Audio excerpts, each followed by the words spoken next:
Hey guys, welcome back to Beast Quest, Series 16, Book 1, Styro the Snapping Brute. And here we are again with another awesome series of Beast Quest. So before I go on with, since this is our first book of a new series, it means I will not be comparing it to anything. Second of all, this book only contains 8 chapters, which is odd because the standard Beast Quest book contains 10, which is an interesting change. Also, there is no prologue. So that being said, like I always do, in-depth story analysis and then my overall thoughts on this book. So, let's get through with this. Tom and Eleanor were arriving to visit Freya at Gwildor. They had been given a carriage to ride to take them to the Mistress of the Beasts. Yeah. But it was revealed that the coachman was actually one of Senpei's crew, and he was taking them to Senpei's pirate ship. Tom managed to climb on top of the carriage, and despite the coachman knocking him off, Tom was not only able to use the power of the golden leg armor to catch up with the carriage, but also he managed to stop the ride from going any further. However, the carriage did crash, and Tom was worried he had harmed Eleanor. After dealing with the coachman, Eleanor was revealed to be alright, and the two of them fought off a squadron of Senpei's crew, which was pretty enjoyable to see, a nice action sequence to get us hyped for the new series. However, despite Eleanor's efforts to stop Senpei's ship, the Pirate King was still able to make his retreat, and he informed them this wasn't over. Tom was prepared. If Senpei wanted a fight, he would give him one. Tom and Eleanor knew that if Senpei was here, Kensa wouldn't be far off either. Okay, this is the second time now that the heroes mention a character who appeared to be killed a series ago, and then know they're alive, without any further information given to them. I don't have much bother with this one, as Velma was the first time they did it, but considering this is the second time, they're probably thinking she's a magical character, she'll be fine. Then, if that's the case, shouldn't they fear Malvol's return? You know, because what's going through my mind now is that they seem to have this. We saw Kensa get blasted by Vidra in Series 14, and without any further information, they come to the conclusion, oh, she's fine, we know she's okay. I guess it's okay because this has happened before with Velmal. No way, I take that back. Velmal didn't come back until Series 15, and Series 14 came first. So Kensa died first before Velmal. No. Kensa died once. Velmal died before Kensa in Series 6, and then he came back in 15 for his revenge. So I guess after this is the first time that, to them, one of their villains has ever come back, actually. So, after Series 14, but how did they know she was alive? I mean, it happens again with Velmal, like, in Series 15, so they're like, hey, Velmal returned, maybe we should fear that Kensa might too, I guess. So I guess they're probably learning from their experiences with Kensa. Like, hey, remember, Kensa might have survived if Velmal did. So, basically for them, that tells me their knowledge is, oh, anybody with magic can still be alive. So if that's the case, shouldn't they fear Velmal might return, because he has magic too? That's just what I'm getting out of that. I just don't understand how they have come to the conclusion that this character is alive when they last saw them dead. Unless they've come to the conclusion that, oh, they have enough, they've come to the conclusion that they're alive because they're magic. Okay. But like I said, if that's the case, they should fear about Malvel too then. Anyway, Tom and Eleanor were introduced to the Adaro of Gwildor, a witch called Irina. She explained that her people were under attack by Senpei, and she has created a shield spell stopping the cannon fire. However, Kensa had used the dark magic to poison the shield. It's slowly decreasing in power, and Freya can't summon the beasts of Gwildor, as she was poisoned by a mysterious person. We assumed it was one of Senpei's crew. His mother was alive, but the poison did its damage. Now Tom vowed to stop Kensa and Senpei and find out who poisoned his mother, while the doctors aided her recovery. That's interesting. Tom and friends took their leave and befriended the horses that had pulled the carriage as their new animal companions. Tom named his horse Angel, while Eleanor named hers Star, and together, using the map of Gwildor, they knew they had to go to the lighthouse to get a clear vantage point for the environment. Once they arrived, they tied their horses, climbed the lighthouse, but when they reached the top, Kensa was down below staring at them. She poured a vial of black liquid into the sea, and her new monster formed to life. Styro the snapping brute. Styro basically is a giant lobster. He closed in on our mighty hero. Tom and Eleanor did their best to fight off Styro, but with the closed space they were cornered into a trap as Styro climbed the lighthouse. When Eleanor attempted to kill Styro, Tom stated that she shouldn't kill Styro, as he was good, just corrupted by evil magic. Once again, Tom has knowledge where I'm not sure how he comes to this conclusion. I do wish they could provide an explanation on how Tom gets this information, but we never do at this moment in time. Anyway, Tom was knocked off the lighthouse, and it was too late to activate his eagle feather to stop his fall. Tom was knocked out cold.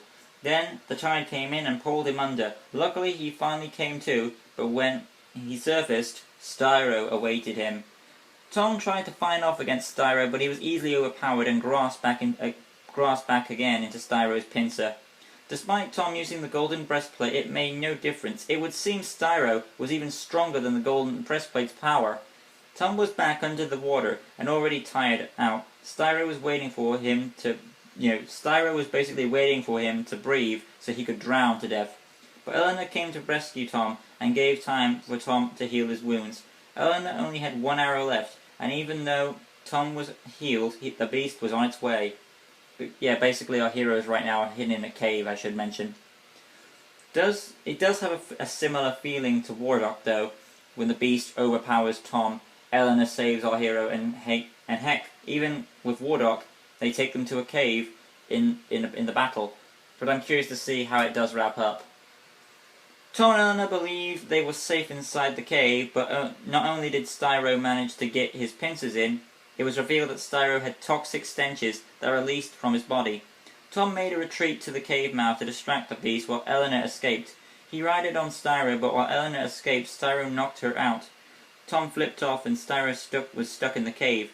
There was a bit of time to check on Eleanor. She was fine, and Styro had broken free and was ready for Tom. Tom looked at the lighthouse. Styro's pincers had done a lot of damage. It would only take one more hit to knock that entire building down, and thus a plan was forging into Tom's mind. I should also mention at this point that another one of Styro's abilities is that he has a screeching cry that hurts your ears. Tom tricked Styro into coming towards the lighthouse, and timing it just right, managed to have the beast headbutt into the lighthouse, which sent the weakened structure tumbling down upon him. That was the end of Styro. Tom had found that Styro had been reverted back to his puny lobster form, and sculled his way back to the ocean. Then Tom noticed some stinking seaweed, which he took as it may prove useful on his quest. He then healed up Eleanor and informed them of their victory. Kensa had made a retreat, but Tom would be ready for her and Sampeo. They rode off, continuing their new adventure. This series does remind me of Series 9, where the villain will turn living beings into beasts. My only issue is, again, how Tom can come to the conclusion that Kensa's potion poisoned the lobster and put a spell on him, and then both our heroes coming to the conclusion that Kensa's alive. But that one didn't bother me too much, because I feel like over time after Velmal coming back, they feel like someone like that with that magical ability could come back. It makes sense for someone like Kensa to come back. So yeah, but if that's the case, it does create another plot hole. They should also fear about Malville though, but they never do. But aside from that, a nice start to the new series, and I am curious to see if Kensa and Sampeo are teaming up, or are both separate villains in this series. Either is cool, but I like to see what more is on the rise. But yeah, this has been my attempt at doing none other than Styro the Snapping Brute. And join us next time on Beast Quest, where we do our next awesome beast review. And that, of course, being none other than... Let's just take our awesome Beast Quest book around. Let me just say what's next. Roenick, the Toxic Terror. Till next time, guys. Peace. Hey guys, welcome back to Beast Quest Series 16, Book 2, Roenick, the Toxic Terror. So like always, in-depth story analysis, and then my overall thoughts on this awesome book. So without further ado, let's get to it. I should mention that in some older Beast Quest reviews, I mentioned that Sepron's tooth allows Tom to breathe underwater, when actually it's the Pearl of Gwildor that does that ability. Plus, I have been told that the author, Adam Blade, is not an actual person, but a group of people who make these books, but maybe I'll refer to them as the Beastmakers. Anyway, with that being said, let's get to Roenick. Tom and Eleanor were riding along, and soon saw some wasteful acres of land all rotting away. They then found a smashed vial, which they soon realized was one of Kensa's, which means she had already created the next beast for them to fight. Tom wondered if the next beast caused this destruction, and if his theory was right, it would mean the beast is toxic. You see, this is what I don't get. Sometimes Tom would pull info out of nowhere, when sometimes in the next book he would figure it out, something via surroundings. That's what should be done, basically. So it seems to me that Adam Blade, aka the Beastmakers, keep bumping into this mistake, and they try to correct it in the next book, if they remember it. Anyway, we also learn that Eleanor's horse Star is a male, which is odd because last book it was a girl, but whatever. Anyway, our heroes also mention that Kensa is the one who poisoned Freya. This is probably an assumption, so it doesn't bother me too much. And of course our heroes rode off to see large goat tracks, which indicates the next beast. However, they were cut off when they bumped into a sword fight. One man was about to end the fight, and it would seem a life. Tom broke up the fight, and after a slight scare from Eleanor, the villagers spilled what the fight was about. Some of the villagers from one local village were blaming the neighbouring village for stealing the prized ram and destroying the crops. Now we know as readers that we should know this is actually the cause of Roenick the new beast. No doubt this ram was the victim of Kensa's potion. Anyway, the people soon recognized our hero as the son of Freya. However, they were worried as a beast was nearby if Tom was around, and the villagers came to the conclusion that it was Hawkeye who was responsible, as this was her domain around these parts. Tom tried to reason with the people, but it was too late. They had already joined to an angry mob and went off searching for Hawkeye, so now our heroes had to find Hawkeye before the villagers did. So basically what happened there was Tom was there to stop the fight. Then everyone figured out, hey, this is Tom, the son of Freya. So they thought, like, if Tom's around, there's a beast around, and that beast is probably what's causing the carnage. And since Hawkeye's around this area, they think it's her, so they go off to Hawkeye. So that's pretty much a nice idea to have the two groups join for that conclusion, so it makes them kind of smart. Tom used the power of the red jewel to help locate Hawkeye. From what it sounded like to me, or to Tom, he believed she was in a cave, so with the aid of a boy, he told them of some caves that were close by. Heading in that direction, they reached Hawkeye, who was revealed to be suffering like Freya. Tom came to the conclusion that since Freya is sick, the beasts of Gwildor feel her pain too. I have said I don't like how Tom pulls information out of nowhere, but this one doesn't bother me too much because it's another incident where Tom puts the knowledge he knows to figure something out, which does show him getting smarter and more adaptable. I should also mention that our heroes found some ram wool near the cave where Hawkeye was hiding. Tom and Eleanor assumed Kensa put it there to lure the mob to finish off Hawkeye. Now if it was Kensa who did that, why not enter the cave and finish off Hawkeye herself, or B, send Roenick to do it? I don't know, but anyway the people do arrive at the cave and are about to slay Hawkeye, but our heroes defended her while Hawkeye made a retreat to safety. However, our heroes were knocked out by the overwhelming odds.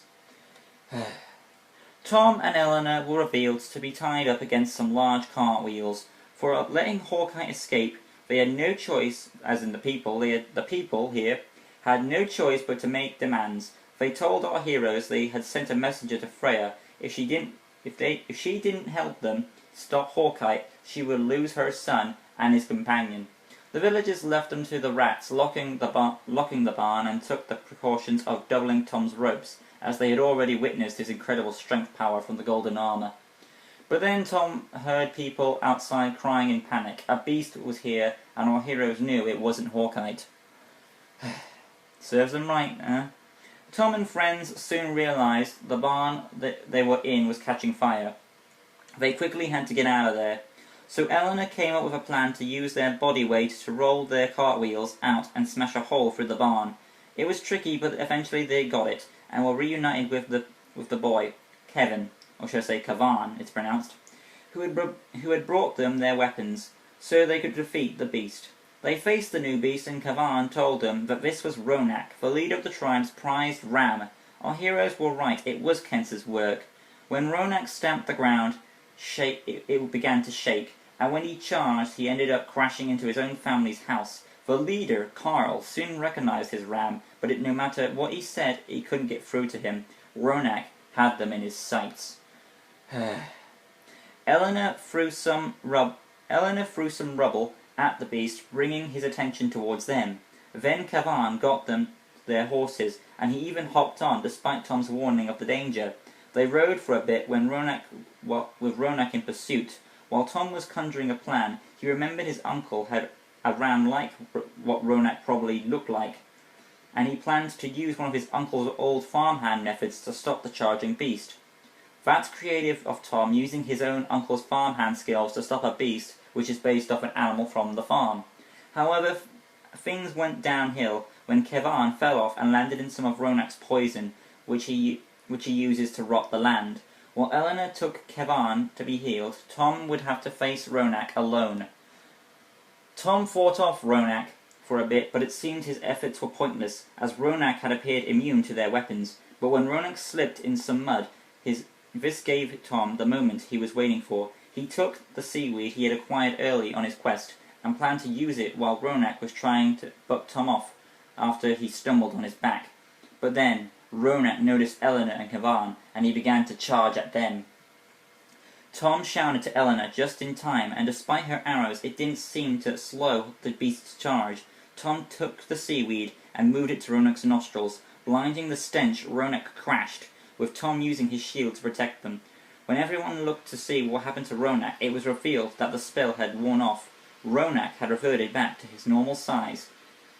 Only one of his horns had been removed, but other than that, he was fine. With Kavan healed, they took Roenick home and were apologized by the people for their behavior. They said farewell to Kavan and rode off. I'm guessing that farmhand trick Tom learned from his uncle was involving the seaweed. How ironic. And Tom had taken the horn along with the remaining scraps of seaweed to aid on his quest in the future. But yeah, that was my attempt at Roenick, the Toxic Terror. Hopefully I didn't do too badly there. I think I have a few scuffles, but I think I did a pretty good job. Hopefully it came out well. Anyway, I think Roenick is actually a better version than Styro, I think, because when it came to Styro, it was set up, and two, it did make a few mistakes when it came to Tom. I've noticed recently that it does that a lot, where Tom gets information out of nowhere, and then sometimes in the next book he would figure it out properly in a more realistic way, where he looks at what he's got to work with, the knowledge he knows, all the surroundings he has. He puts that information in his mind, and that's what should be done. So it does appear they are getting better at it, but sometimes it admits they're like, oh, we forgot about it again, so we got to clear that up.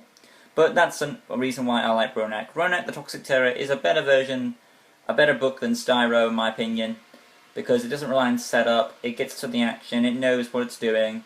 Sadly, the books are now 8 chapters, but it still doesn't change the fact that Roenick is a nice, gentle story of this ram turned evil, and Tom has to put it back to its normal state. Anyway guys, that has been my read on Roenick the Toxic Terror. And next time on Beast Quest, we'll be moving on to the next book in Series 16, and that, of course, being Sollux, the Deadly Swarm. Till next time, guys. Peace. Hey, guys. Welcome back to Beast Quest, Series 16, Book 3, Sollux, the Deadly Swarm.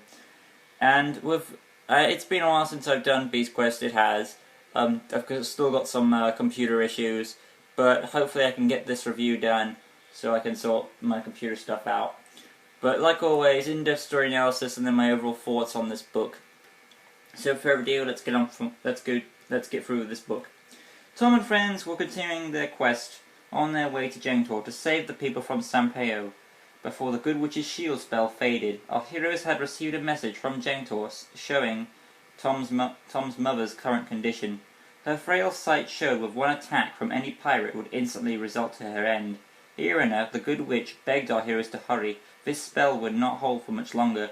Eleanor insisted Tom use his horseshoe token, which granted him extra speed, but Tom didn't want to leave Eleanor alone. Eleanor demanded it as Tom's mother needed her son, but as he began to ride off, Eleanor quickly called him back, as a wounded victim had come to Eleanor's aid. Talk about bad timing. I should also mention this book does confirm that Kenta and Sampeo are working together. So that is something I was wondering the past few books, and I'm glad they acknowledged it here. Tom joined Eleanor and helped heal the girl with his magical token. When the girl came to, she was a bit panicked at first, but they soon managed to calm her down and spill what caused her illness. She said her name was Orla, and she was part of a tribe in the Rainbow Jungle. Their people had been friends with some rare ants, but then one day the ants attacked, causing the rash over Orla's body. No doubt others would suffer the same fate.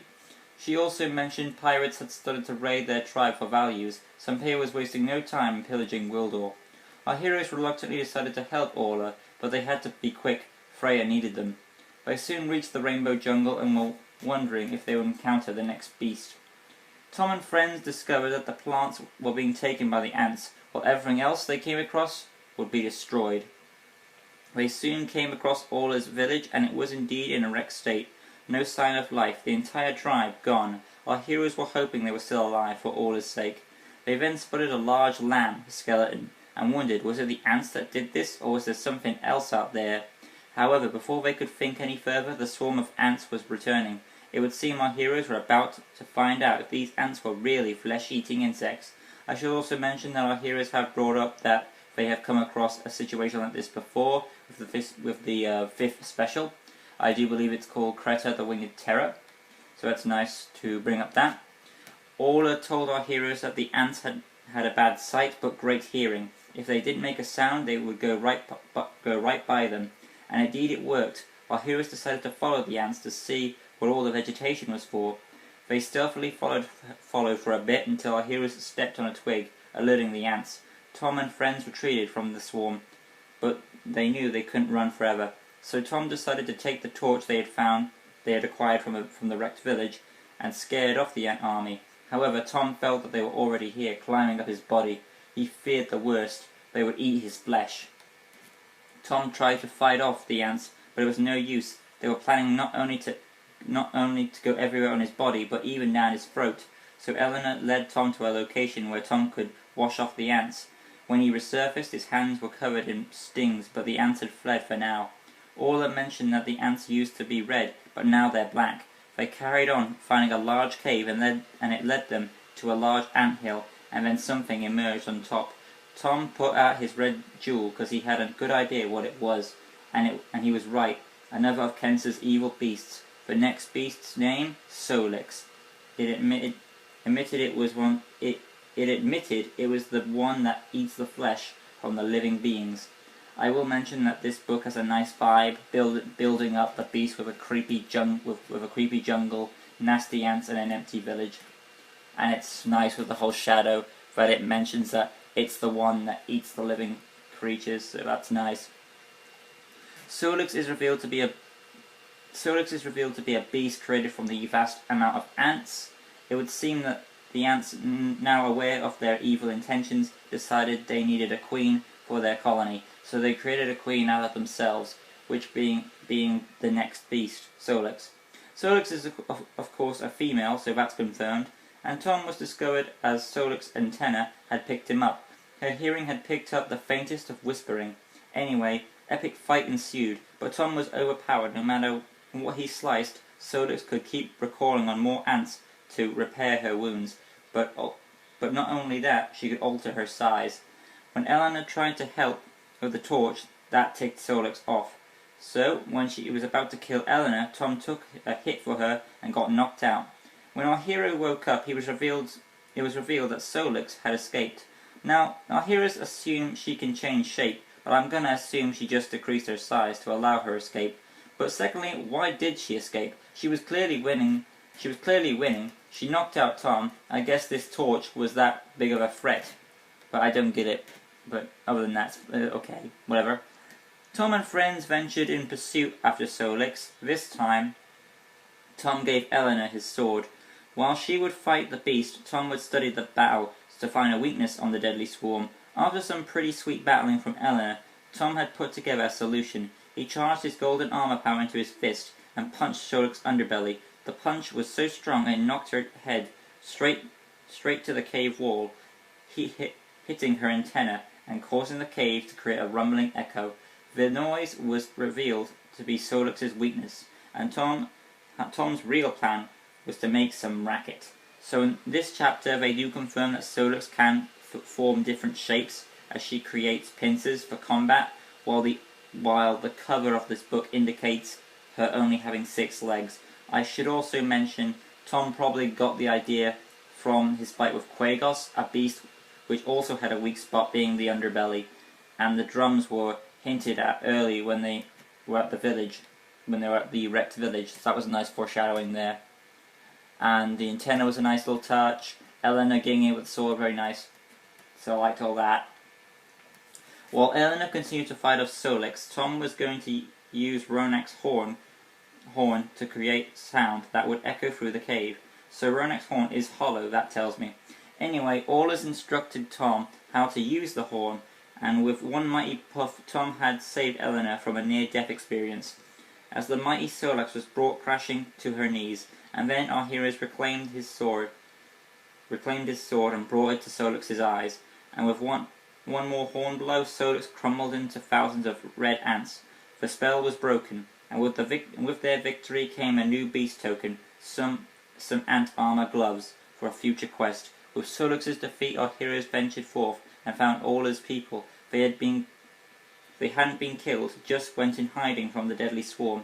Aula's father thanked our heroes and said goodbye to Aula as Tom saw Sampeo's pirate ship. Tom and friends attempted to stop Sampeo the Pirate King, but it was too late. Sampeo's crew had taken our heroes' horses, but Tom wouldn't allow their escape. He asked Eleanor to trust him. She did, and he tossed her towards the ship. With the power of the golden breastplate, she had successfully snuck aboard, with Tom following, with a jump from the golden boots. So while our heroes secretly aboard Sampeo's ship, they were now all off to Gengtor. Then that would explain to me that the beast was a decoy while Sampeo stole the horses. Thus Kensa is using her magic to weaken the shield. So that's a nice bit of teamwork on the villain's part. So finally Sampeo and Kensa are actually more effective as a duo than they are as a single unit. But yeah, that has been my little wrap-up of Sollux the Deadly Swarm. I had a few scuffles here and there, but give me a break, because I have been away from Beast Quest for quite a bit. But you know, for what it is, Sollux the Deadly Swarm is a very, very good book. Easily the best book of Series 16 out of the 3 of them I've read. With the creepy atmosphere of the ants, building up, learning about them, and I do like that their strength is also their biggest weakness, sound, because of their ultimate hearing. Eleanor with the sword, great stuff there. Sampeo and Kensa, very sneaking, cunning villains, hiding in the background, letting the beast do their dirty work.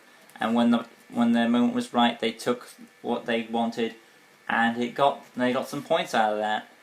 Sure, the heroes got on there, but they were very lucky. So that was all nice timing by their part. Aula was a nice side companion on there. She helped with our heroes beat the beast.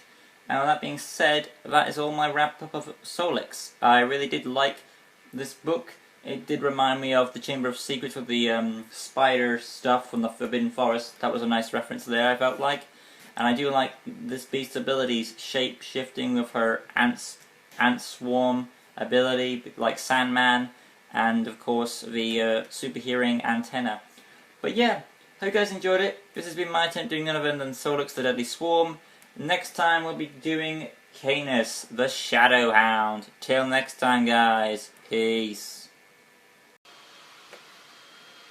Hey guys, welcome back to Beast Quest. Series 16, Book 4, Canis, the Shadow Hound. And it's time to wrap up Series 16. So like always, in-depth story analysis, which means spoilers are of course included, and then of course we go into my overall thoughts on this book. So without further ado, let's go on through it. Tom and Eleanor were aboard Sampeo's ship, secretly hiding among the crates on their way to Gengtor, to save the capital and Tom's mother Freya from Sampeo's attack. Eleanor was wondering what was causing the ship to move, as there was no wind, but close examination of the main mast revealed it to be glowing out purple energy, Kenz's magic no doubt. You see, the ship got its power to levitate from a sample of the Tree of Being's wood, combined with the wind's grant flight, but now with Kenz's aid they can make the ship fly without the need of wind being present. After going down below deck, they overheard from some crew that Sampeo and Kenz's plan was to not only take Gwildor, but Avantia too, no doubt to complete Kenz's petty revenge for her banishment to Henkral. But that's not all. It was revealed that Sampeo had also had a spy inside Gengtor, which means someone had turned traitor on Gwildor. Okay, this was speculated earlier on in the series by me, but first, whoever this person is, they're probably the one I believe who poisoned Tom's mother, and with that being said, this mystery is kind of obvious right now, because we only have one suspect to who it could be. Tom and Eleanor planned to take Sampeo hostage as bait to lower the ship, but they found a better idea, a device that seemed to be connected to the ship, so they began causing as much destruction as they could to it, which did indeed affect the pirate ship. They were plummeting down as our heroes fought off pirates and made their way to the top deck. Once there, they spotted the red shield dome protecting Gengtor. Problem was, they were heading right for it. Tom raced to the steering wheel with Sampeo. They decided to call a temporary truce, and they landed the ship into Gengtor. The result was crashing, causing Sampeo's galleon to be nothing more than a shipwreck. Tom fought off Sampeo, then Kensa revealed herself, along with the mysterious spy. After a small scuffle, it was revealed that the Emperor of Gwildor was the one who betrayed Gwildor. Now, I was wrong about him poisoning Freya. They do confirm that it was Kensa who did that, but Jeng was the one who gave her access to Gengtor. Suddenly, Jeng's palace dog came out, and Jeng and Kensa had the same idea, turning his own pet into the final beast. 10 times the size of a normal dog, he faced Tom, and via Red Jewel, his name was revealed to be Canis, the Shadow Hound. Tom told his allies to alert the people and get them out of Gengtor, while Tom would face off Canis. He would face off against Canis. After a strong scuffle, Canis was ordered to go and find Freya, as she was somewhere hidden in the city. Tom demanded to know why Jeng would betray his own kingdom. He was already the Emperor. What more could he want? Well, apparently he wants to rule not just Gwildor, but all the kingdoms. Mind, you may feel like Kensa or Sampeo would backstab Jeng at some point. More likely with Sampeo, as he's a pirate who just wants to plunder. Anyway, Tom now had to fight off against Kensa and Jeng. They were about to overpower him when Tom's horse Angel came in and galloped Tom away in pursuit after Canis. He found the Shadow Hound and tried to use his sword, but it was revealed that Canis' thick fur was strong. Yeah, he had strong thick fur. It was strong as armor. And not only that, he had begun to enter his shadow form. Tom pursued after Canis with his golden boot's power. They were now inside the palace of Gengtor, and Canis leapt through solid wall through his shadow form, which also granted him the power of intangibility, which being the power to walk through solid structures, or vice versa. Tom wondered if he could use his own shadow to go in pursuit. Indeed he could, and it was clear now it worked. Yes, it was clear now how it worked. Tom and Canis' shadow powers could only fight one another in their shadow forms, while just like how their normal selves did the same. They took the fight into one place Tom didn't want to end up, Freya's healing chamber, where the good witch Irina was trying to recover her. Canis had spotted them and was closing in. Canis reverted back to his original form and was closing in on Freya. Tom quickly returned his shadow to his body and chased into Irina's chamber. Once in, Irina and Tom fought off Canis, but Canis' fur was tough as steel. Then Tom remembered the ant armor gloves he had won from Sollux. They allowed him to stay stuck on Canis, and spotting the hairs on Canis' back that were poisoned by Kensa, Tom was tossed his sword, and he sliced those hairs right off. With the poison section removed, Canis had reverted back to his cute doggy self. Tom had to find a way to save his mother, so he found the token from the Shadow Hound, a poisonous fang. Irina mentioned the poisons could cancel each other out, or possibly kill Freya, but it was no choice. Tom did so, and yes, Freya was revived. They quickly went to join Eleanor and cornered Sampaio and his crew with the aid of the people. When Tom and Freya joined in too, then Kenta and Jeng revealed themselves. Freya now knew that Jeng was the traitor, and she was revealed that it was Freya revealed that it was him who had poisoned her. Sampaio made his move on Eleanor, but Tom stepped in to fight Sampaio. Then a huge battle took place between the people and the pirates. Then the fight took to our heroes when Freya summoned 5 of the 6 good beasts of Gwildor to take back their kingdom. Sampaio's crew were overwhelmed, and then Sampaio had not only lost his fight with Tom, not only had he lost his ponytail, yes, that too got cut off, but also his ship, his ship was destroyed, but he was finally captured to our heroes. However, Kenta and Jeng had escaped. The people knew he was responsible, so they had probably escaping was the best thing for Kenta and Jeng, because the people knew he turned traitor. But our heroes had won. The Pirate King was escorted to the dungeons. Now, I believe they're taking him to the dungeons of Gwildor, because they just say the dungeons, but I'm assuming it's the dungeons of Gwildor. This has got to be, Canis the Shadow Hound has got to be the best book in Series 16 for me. Well, it's kind of easy, because normally the best book is the last one, but it is. Having all the beasts together, having a big battle, figuring out the mystery of who the mysterious spy was. Great epic fight with the beast, having it have a unique power, and using and I think that one of the best elements was having the shadow versus shadow, using Tom's shadow form in a way they've never done before, well, I haven't seen. And you've got that stuff with the ship crashing, that was nice. But yeah, overall, Canis the Shadow Hound is a great book. The only problem I have with this book is it got confusing who the writers wanted to be behind the poisoning of Freya. First it's one of Sampaio's crew, then it's Kenta, then it's a spy, then it's back to Kenta, and finally it's actually the spy, Jeng. So it's a bit all over the place with that little kerfuffle, but once you get past that little subplot, really, it's not really a big of an issue.